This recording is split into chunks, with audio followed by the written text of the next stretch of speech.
Lamu residents have welcomed construction of a 200 factory that is expected to start operations this September. With the details. About been growing cashew nuts in Lamu County.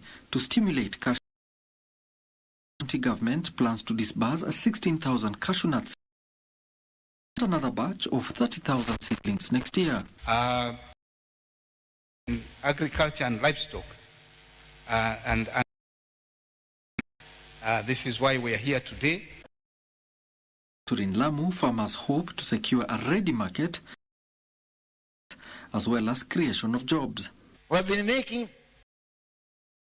we as a company, because cashew nut shell over kilometers away. But we also know that you can't have long-term security without prosperity.